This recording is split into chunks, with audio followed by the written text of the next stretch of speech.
चलिए दोस्तों बात करते हैं एक और नए क्वेश्चन के बारे में। इस क्वेश्चन में एग्जामिनर ने कहा एक समकोण प्रिज्म का आधार 20 सेंटीमीटर, 21 सेंटीमीटर और 29 सेंटीमीटर भुजाओं वाला एक त्रिभुज है।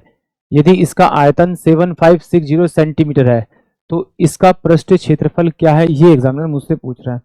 यानी एग्जामिनर कह रहा है कि भाई एक प्रिज्म है और वो एक कोण है,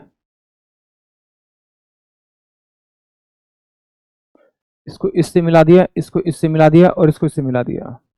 एग्जामिनर ने कहा ये वाली साइड आपकी 20 है तो ये वाली साइड 21 है और ये वाली साइड आपकी 29 है और इसकी हाइट h है।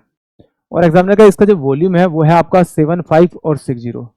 और प्रिज्म का जो वॉल्यूम होता है वो एरिया ऑफ बेस इनटू में हाइट होता है।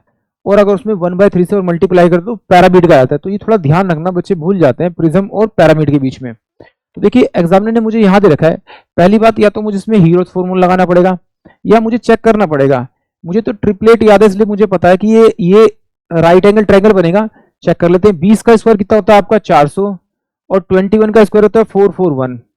इसको मैं अगर मैं ऐड करूंगा तो 1 और ये कितना हो जाएगा आपका, ये 4 और ये 8 हो जाएगा।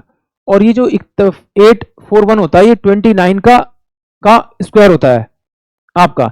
तो इसका मतलब है कि ये क्या है, मेरे पास ट्रिपलेट है और ट्रिपलेट में अगर ये दोनों इन दोनों साइड का स्क्वायर का सम इसके स्क्वायर के बराबर आ रहा है तो इसका मतलब ये राइट एंगल ट्रायंगल है।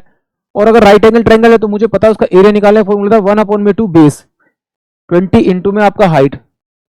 इससे काटेंगे तो 210 क्या आ जाएगा, इसका एरिया ऑफ बेस हो जाएगा। तो 210 इंटू में क्या हो जाएगा आपका h, ये इसका वॉल्यूम के बराबर हो जाएगा। इससे ये काटेगा आपका तो 21 तिया 63 हो जाएगा और 21 छिके ये कट जाएगा। तो h इक्वल टू भी कितना आ जाएगा आपका 36। यानी इसकी हाइट जो आ जाएगी मेरे पास में वो 36 आ जाएगी। अब एग्जामिनर ने मुझसे पूछा कर्व सरफेस एरिया, तो कर्व सरफेस एरिया तो मेरा ये वाला हिस्सा होगा, इस ट्रायंगल के साथ में जितने भी ये वाला हिस्सा होगा।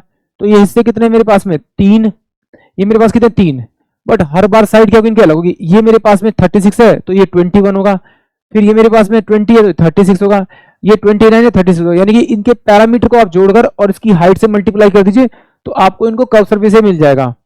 यानी कि 20 और यानी 41 और 29 तो ये कितना हो जाएगा आपका 70 और 70 को मल्टीप्लाई करें 36 से तो 6 7 42, 4 7 21, 21 और 4 कितना होगा आपका 25। यानी कि ऑप्शन जो मेरे पास में आपका सी होगा वो इस क्वेश्चन के लिए करेक्ट होगा।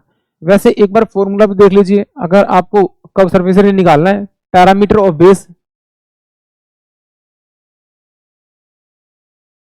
इनटू में आपका हाइट, यानी कि ऑप्शन सी। आई होप आप सभी को क्वेश्चन समझ में आया होगा।